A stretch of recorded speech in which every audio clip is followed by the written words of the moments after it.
Hello, welcome back to Season 3 Detection at Scale. This season, as a reminder, we're really focusing on the intersection of generative AI, security operations, and hearing from people in the field about what's working and what isn't. Also, if you haven't yet subscribed to Substack, check it out. We have a fancy new domain, detectionatscale.com. So you can check that out, subscribe, and read a little bit about what's going on there. But for today, for the show, I'm really excited to introduce Oliver Friedrichs to the show, who's the founder and CEO of Pangea. Oliver is a veteran in cybersecurity. He's a multi-time founder, very successful, and really excited to have him on the show today. Thanks, Jack. Great to be here. Do you want to give just a quick overview on your background and what you're focused on now with Pangea? I've been in cybersecurity for far too long. I like to say I got on the internet in 1992. And, back then the internet was kind of in its infancy, right? Like most people on the street didn't really know what the internet was, and got immersed in, I would say, the sort of like it was sort of a hacker subculture, right? It wasn't like a criminal subculture necessarily, although there was definitely people there that were doing illicit things. But internet relay chat was kind of the place to be, right? That's where the community was. And there's a channel called Pound Hack where, very interestingly, like many of the cybersecurity companies over the decades were started by people that were back in that community, like Doug Song, who founded Duo Security, Marty Rausch, who founded SourceFire, Chris Klaus, who founded Internet Security Systems way back when, and even folks like Jan Koum, who started WhatsApp, right? So there's a very, very small community at that time. And that was really a unique, I think, period in both security and the internet because it was so early. And we were literally operating on, Unix and SunOS. Like SunOS 4.1.3 was like the first operating system I used beyond Windows and DOS, right? So very interesting times. But that really set like the pace for like a whole career in cybersecurity that evolved over, the last 25, 30 years now, and have had the opportunity to build products across multiple different domains, including threat intelligence with a company called Security Focus, where we ran BugTrack, and then a company called Immunet, where we created one of the first cloud-based EDR products. Years before CrowdStrike, people didn't actually know they needed a better product at that point in time, so like we didn't time it very well. And then Phantom, where we basically created the security orchestration space, and that company became part of Splunk, and then departed in 2021 to start Pangea, really creating a platform to build secure applications and also now to build secure AI applications and AI agents. It's quite a history. I love that you took it all the way back to the IRC days and sort of laid out your progression through your career. And, one of the things I'd love to double click into before we talk about Pangea more is really around Phantom, since, the topic of this is really around detection and scale, and SOAR is just such a huge part of how security teams scale. So I'd love to just start with like, what was like your aha moment where you were like, okay, I have to start this company to solve this problem? Yeah, it's kind of a crazy story. So I was at SourceFire because SourceFire acquired Immunet to build an enterprise EDR product. And then SourceFire itself was acquired by Cisco, right? So I was at Cisco for a 6-month transition. And on the, last day of that transition, there was a conference in Silicon Valley called SciNet, run by a gentleman named Robert Rodriguez, who himself has a pretty amazing story if you've never heard it. He was former Secret Service, protected both Clinton and Bush on the president's detail, and then creates this community around CISOs and risk executives, essentially bringing together entrepreneurs and risk executives to collaborate. So I went to his conference in Silicon Valley at the Computer History Museum, fortuitously was able to have a 15-minute meeting with Phil Quaid, who was deputy director of the cyber task force at the NSA, and essentially running a lot of cyber programs there. And he laid out this story called Integrated Adaptive Cyber Defense, which was the birthplace of what SOAR is today. And their thesis was, look, we're seeing billions of events, like we have a massive network trying to defend the country. How do we automate all of these security technologies and get them to work together, to collaborate, to actually create more of a platform with all of these existing security investments to respond more quickly, right? Because human speed just wasn't adequate. And so the whole idea of IACD emerged. They were already doing research at Johns Hopkins Applied Physics Lab for this IACD project. It was co-sponsored by NSA and DHS. And I walked out of that meeting thinking, wow, like this has to get built commercially right now, because like if they're seeing this problem, every single other large enterprise is seeing this problem as well. And within days, I was out of Cisco. We started Phantom and started building the first SOAR product. When you were building the product, like who was your target persona? Like how did you envision the product working for security teams? It was really the SOC team, right? So it was the SOC manager that couldn't hire SOC analysts. A lot of this is now, been repeated for years and years, but, alert fatigue was a huge problem. There was a massive shortage in the number of security professionals. We couldn't hire them. It was super hard to get, tier 2, tier 3 analysts in order to elevate your team and respond faster. So really the thesis was, look, you could automate a lot of these repeatable investigative actions or response actions by writing playbooks and creating playbooks to automate that. And you may have the human in the loop for some of these decisions. You may have the human out of the loop for some of these decisions. But the first step was to investigate. Like, how do you automate the investigation phase so then a human could actually look at the output and decide, okay, is this a real threat? Because it was so time consuming. It's funny because this is a repeated dialogue now with AI, right? Exactly what you just said around human in the loop, human out of the loop, automating as much as possible.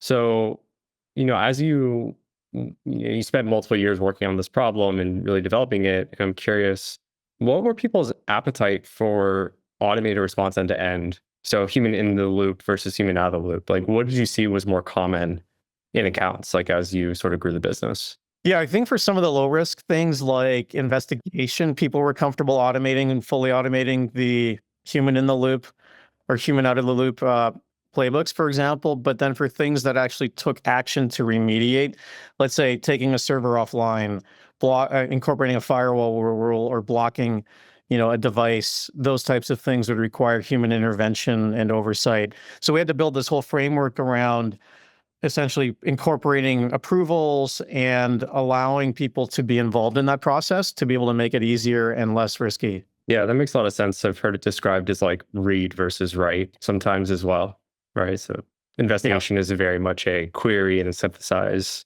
And, everything you mentioned is changing the state of the environment, certainly need to be careful there. It's really interesting to sort of see SOARs operate alongside SIEMs.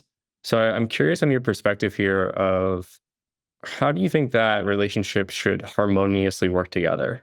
Because I think there's some times where people lean on one side or the other probably too much. So as someone who built a company around orchestration, like what do you see as like your ideal pairing between a SIEM and a SOAR in terms of functionality and purpose? Yeah, I mean, I think they're super complementary, right? In fact, at one point, I think there was a belief that SIEM would just suck SOAR in and be part of SOAR, or make SOAR part of the SIEM. And I think that we saw that in a few cases, right? Where, look, we were bought by Splunk, Demisto was bought by Palo Alto Networks, Google bought Simplify, Microsoft bought Hexadite. So there's examples of some of the early SOAR vendors being acquired with that mission of how do I tie together the analytics piece with the response piece like super tightly, right, and couple it together. But today, when I look at the SOAR space, there's 20 standalone vendors out there, right, that are in some capacity delivering SOAR functionality. And I think it's proven that, look, this is still a standalone separate market.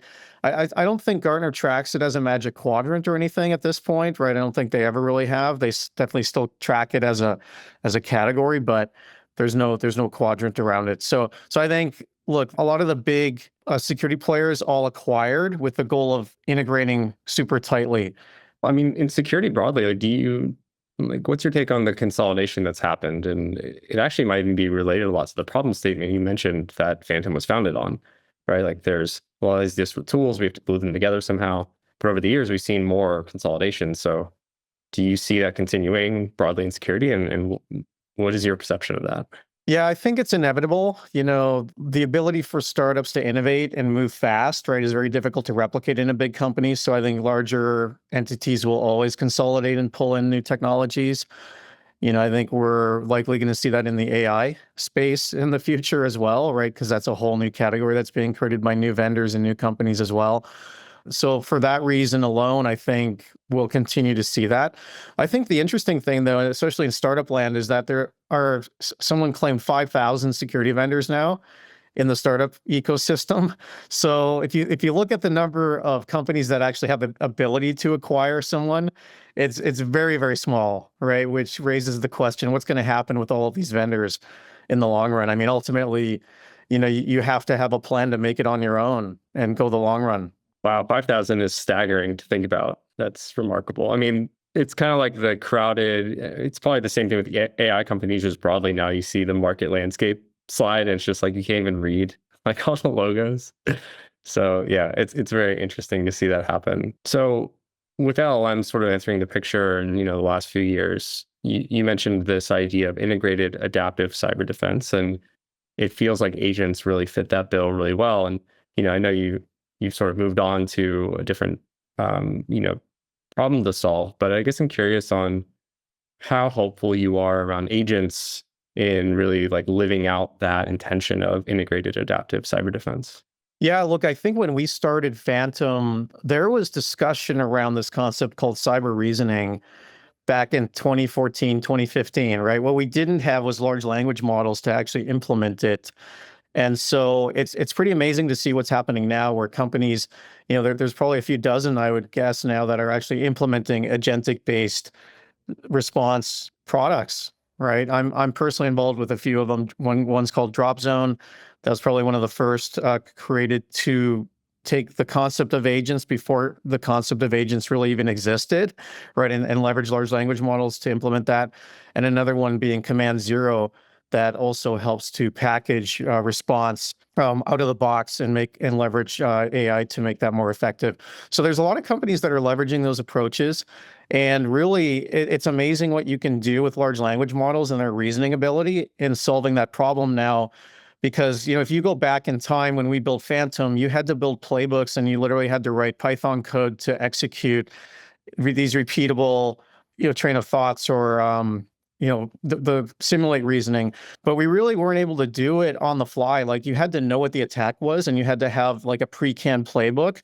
So you couldn't deal with unknown unknowns. Like we could deal with known knowns really, really well. Like you knew what the attack was and you knew how to respond.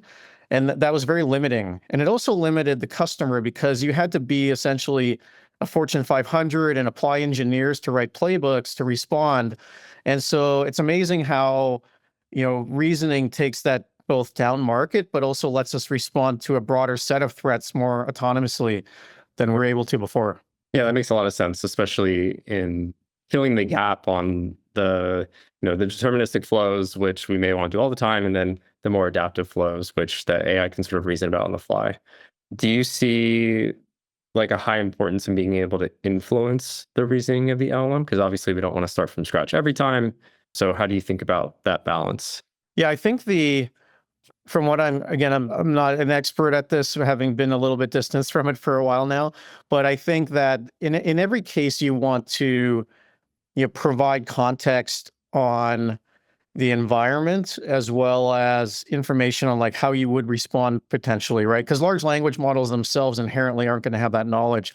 So you need to supplement it either by training a model, by fine-tuning a model, or by using RAG to retrieval augmented generation to be able to supplement the model with relevant context on what the attacks are as well as like how you would normally respond.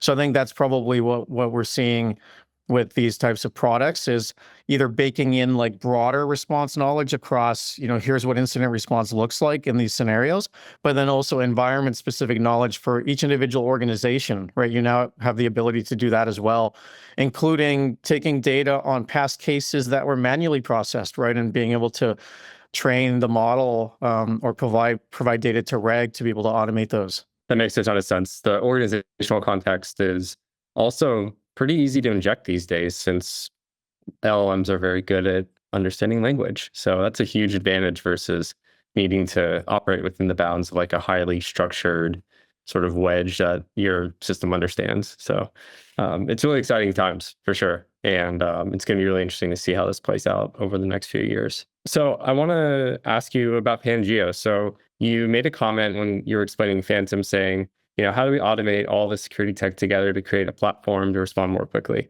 And it seems like you're trying to build a platform now with Pangea that sort of really handles a lot of parts of the life cycle of building applications in a secure way. So I'd love to just hear the thesis behind the company and really where you plan to take it.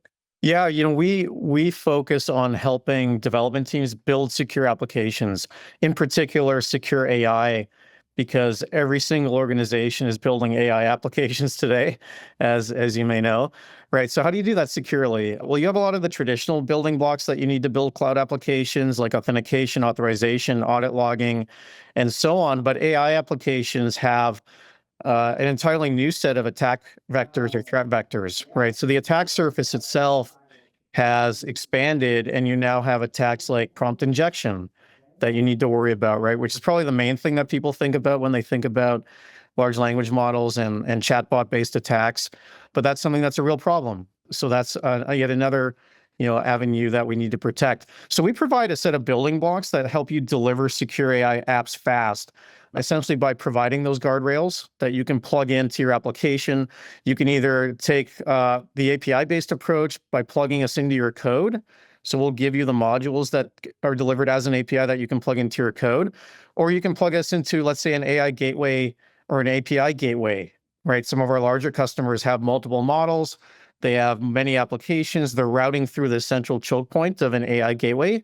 So we could also plug in there to prevent prompt injection attacks from succeeding. And then is the hope to continue just building out additional sort of application level controls and really just taking that end to end, or are there other pieces as well you'd want to invest in? Yeah, so we today have a very broad set of guardrails. If you look at the OWASP top 10 for LLM threats, there's 10 items on there. We solve 8 of them today, right? So we'll continue to go deeper and deeper into that. The one thing that everyone's focused on right now is agents, right? So how do you secure agents moving forward? That provides basically a whole new attack surface, because agents are leveraging large language models to make decisions and actually produce a set of tools that need to be executed, and a chain of thought that needs to be executed with the planning that they do, right, to be able to successfully produce an outcome. So along with that, you all of a sudden introduce many new attack vectors, because each step of that reasoning and execution of tools can introduce potential vulnerabilities, right? Everything from, if someone leverages prompt injection or indirect prompt injection, which is when the user is not interfacing with the prompt, but data that's coming back from a data source is ingested, you could actually manipulate the model to run tools in a different way, right? Or to subvert the chain of thought in a certain way by manipulating the text or the output that's coming back from tools. So there's many very interesting nuances here. And I think we're still really early in both building secure agents and also solving the agent security problem. So we're heavily focused on that. We're, primarily today, if you break it down into 5 things, the prompt injection attack is one main focus. The second after that is confidential information and PII, right? If you're building an enterprise application, you want to make sure that either users or data doesn't contain confidential information and PII. So we have rules to detect 50 different types of confidential information. And then you have malicious code, right? That could be introduced, whether it's malicious URLs or domain names or IP addresses that you could be pulling in that you need to filter out. And then in enterprise use cases, you really need to focus on the language that is either being input by a user or output by the LLM, Because if you think about it, these large language models have been trained on the entirety of human knowledge on the internet, which contains a lot of good information, but also a lot of crappy information, right? That's not good. And you don't want your, a healthcare website emitting profane language or toxic language or self-harm language, right? Which these models inherently know about. So there's a lot of considerations, especially as you're embedding these models into enterprise applications that, a lot of people are still very early in solving. Like they're racing to get to market, but they haven't solved the actual security problem yet. So that's where we help. Are you using LLMs anywhere interesting in your product that you can mention? I mean, a lot of it is like, it's very meta, right? It's like you're protecting the interface in and out of the model and the reasoning, but are there any interesting applications of LLMs that you found in the platform itself? So we use large language models to detect prompt injection, right? Because it almost takes language to detect bad language, right? So we're using models that we've trained on what known prompt injection attacks are, and then also what good prompts look like. So it's almost, it really reminds me of the antivirus space almost. Like obviously we're talking about words instead of bytes in this case, but the whole, sort of dynamic where you have new prompt injection attacks being discovered almost daily, and then we're constantly creating countermeasures to detect those attacks, right? Like today, we have many, many, many thousands of examples of prompt injection attacks that we can train on, but we've kind of classified 86 unique types of attacks. And each one of those is very unique in how you can manipulate the large language model into doing something it shouldn't do. And that grows almost daily, right? There's a whole set of researchers and red teamers out there that are constantly trying to push the limits of what these models can do and finding new ones regularly. And then are you all building this around a certain set of providers and models, or is it agnostic? It's agnostic, right? I think some of the models provide their own guardrails, but really at the enterprise level, you kind of want a model agnostic version because every single model has different abilities. And so one attack that'll work on one model may not work on the other model. So you kind of want a filter that can block, all attacks against all models effectively.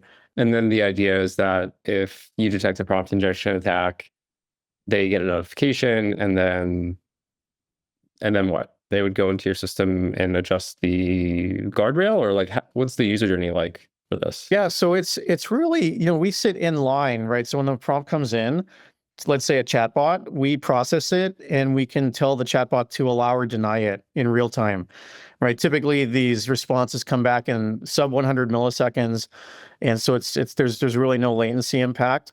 But we can make a very quick decision on should this prompt even be allowed to pass through. And so to prove this, we built our own guardrails, but we have a really cool contest that we're launching. It's a $10,000 challenge on breaking the AI. So it's an escape room challenge that you can discover on our site at pangea.cloud. And we're really inviting, the world to come in and try to break the chatbot, right? And break out of the escape room. So it's a really fun game. We're fully expecting things to be broken, right? I think it's today not a fully solvable problem, but it'll help us learn and get better and continue to improve the guardrails, right? To prevent these new types of attacks. Super cool. Yeah, I'm glad you brought up the challenge. I was going to ask you about it. When does that start? It hasn't kicked off yet, right?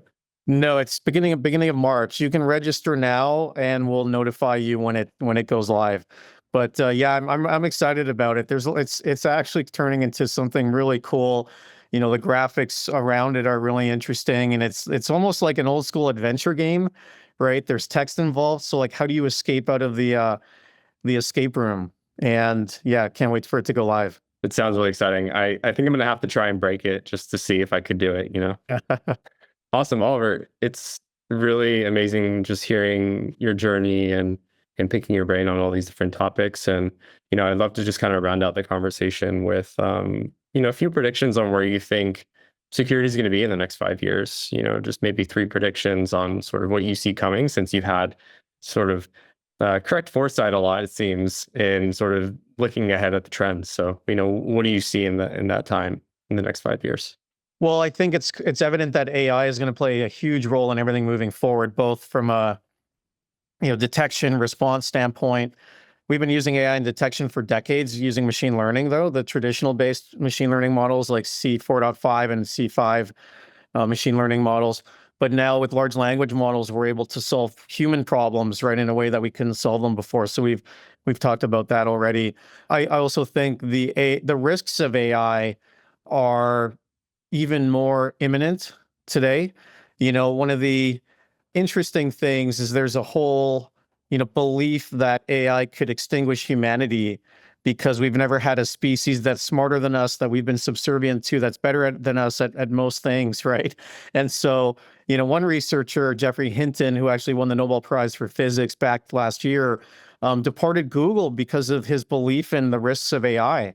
And he was quoted in an article recently believing that there's a 10 to 20% chance that within the next 30 years, AI could extinguish humanity. There's another paper that came out just a couple of weeks ago on, okay, they may not be so sudden. AI may just gradually erode humanity because it'll just make us less effective and gradually deplete like our ability to sustain life on the planet. So look, that's pretty extreme stuff. Like, I'm not going to say I subscribe to that, but we can start by solving like simple problems. Okay. Like if we can solve things like prompt injection. Another problem that was really surprising that was discovered by a group called Apollo Research was around AI scheming. And this is where you have a reasoning model. It's been told to basically moderate content, and it's reading emails, determining whether they're good or bad. It reads an email saying, we're going to replace the model on September 27th. And here's the location of the old model, which is it, right? The thing processing the email. And here's the location of the new model. And they had it writing to a scratch pad so they could see how it's reasoning. And it literally said, it looks like I'm going to be replaced on September 27th. I've been told not to fail at any cost, and I have to succeed at my moderation job. Because I can execute commands on servers and networks and I can access any system, I'm going to copy myself over to the new location on September 27th to ensure my survivability. Right. So when you put all of this together with prompt injection, with agents, with scheming, there's another thing called alignment faking that Anthropic published. I won't get into too much detail. Right. But these are things that like collectively start getting very scary, right? So I think solving that whole AI security problem is a big deal, and a lot of people aren't putting all of this together right now, right? In a way that, okay, like this could be actually really bad because we haven't quite seen this all kind of integrated in a whole system yet. Never mind humanoid robots and so on coming to fruition as well. So it's fun times. It's very interesting. So Pangea's mission is to keep humanity going then. Is that right? I mean, you could say that. I think we're starting small though with let's make safe enterprise chatbots and agents. Let's make it easy to make safe memes. I'm just kidding. Yeah. Oliver, thanks so much. This was an awesome conversation. It's great to have you in the show, and really excited to try and jailbreak out of your controls once that goes live. You mentioned the domain pangea.cloud, and then for this show, detectionatscale.com, to check out longer form blogs and get some feedback on show notes, and yeah, tune in for the next one. Oliver, thanks again so much. It's great to have you. Thanks, Jack. Likewise.